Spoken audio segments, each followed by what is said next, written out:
Hello everybody, this is Fragger here, and I'm here to talk about Headlander. Headlander is a game that was developed by Double Fine Productions and released by Adult Swim Games. What you get out of this is a side-scrolling platforming action game where you rip the heads off of robots and then dock your head into place. This could be the difference between a giant mech where you beat things up, to a little dude, to a vacuum cleaner. This is a very weird game. Headlander is a game I've been keeping an eye on for a little while.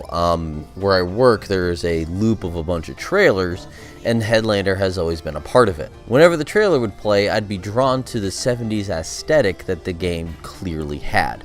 From its logo, to the way that everything is designed, to like the domed helmet that your character inhabits. Ostensibly, it is a Metroidvania Light. Now, what I mean by that is, if you are paying attention to the game that you're playing, you can literally get all the collectibles, all the upgrades, get everything done in a single run, which is what I did. In fact, I platinumed the game on a single run. I'll get more into that later.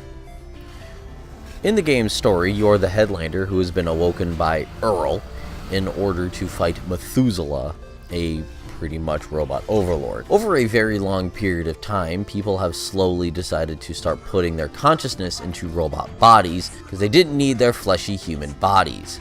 Now, I'm being a little vague on certain details of the story because while it kind of goes exactly where I thought it was going, the trip there is very good, and the trip after a certain point is good as well. There's a lot of very good voice acting throughout this game. There's plenty of times while playing it that I would just chuckle at the delivery of the vacuum cleaner robots just because they treat killing dirt as murder and they revel in it. And that aspect alone just tickled me inside something fierce, and I love the game for doing stuff like that. It does it constantly too, which is another big positive. The game is constantly switching gears in terms of the environment that you're in and the story. While the voice acting is very good, the problem is that after like the first area, which is the pleasure port, you don't really interact with anybody again for a little while. You get occasional bouts of dialogue from a few people, then the game goes very heavily action focused for a good 2 areas. I like the idea that it constantly changes gears, but I was most enamored with the dialogue. I really like the interactions. So when you are in the pleasure port and the archive area, you get the most dialogue in those areas. And I was really laughing the entire time that I was playing. That's something that I really dug. But when it got to the action parts, the game kind of slowed down a little bit, and there was occasional bits of trial and error where I wasn't really getting a good feel for the combat, and I was changing body types a lot, and in the end I was really just trying to find the shepherd with the widest beam so I could just run into an area, mash fire, and win. Now, that's not the best combat system ever, but in the long run, it serviced the game. The game is trying to tell a pretty hilarious story with some very funny characters that are unique and have personalities, and the combat kind of felt more like an afterthought. They're like, well, the game's gotta have combat because otherwise it's just running around a 70s style spaceship. And there's parts of it where I can really get behind. The build up to the archive, that whole winding area worked really well in terms of combat. The last couple of areas actually worked really well for combat as well. The entire moon part makes perfect sense in terms of combat, and I love that area. But the chess area, I really did not like that area in terms of combat. I was constantly hopping bodies, and while I like the joke that everybody's weapons are based on what kind of pieces they are, it was not that fun to play.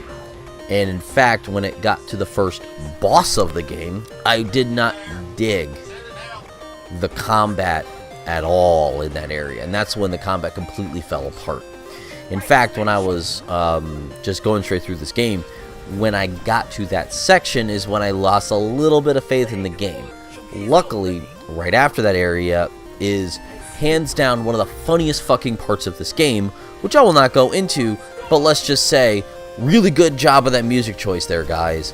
Holy shit. So let's talk about length. So Headlander is about I'm gonna say about an 8-hour game. I can't say that everyone's gonna get every single collectible and every single upgrade in a single run, but if you're very diligent in keeping an eye on your map, then you're going to. But in the end, it's actually a fairly easy trophy list. I was able to get all the trophies without really consulting a guide heavily.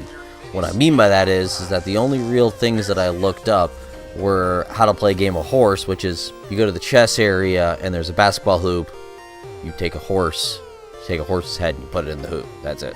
Simple.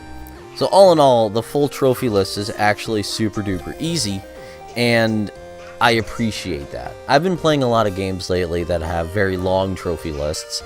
They're very difficult, and I don't really feel like digging through all of those. It felt really good to finally get a platinum after this long of a period of time. That wasn't that difficult, but I felt good doing it. I didn't feel like I cheated or I worked harder than I needed to in order to get this platinum. So in that case, I have a couple of ways to recommend this. One, I feel this game is definitely worth playing. I laughed my entire way through. Story is very good. It also talks a bit about identity, which is also a very interesting topic. You've heard me talk about that with Heart and Slash, so it makes me feel very good that another game is tackling it. It doesn't tackle non-normative that Heart and Slash tackles, but it more along the lines of tackles what does it really mean to be a person, which is always interesting to me. Are you really you, or are you something else entirely? I like that. The game's length does not dissuade me from saying that this game is worth playing. Just keep in mind, it's a fairly short game, clocking in between 6 and 8 hours, depending on how heavily you grind for certain combat trophies, which I did.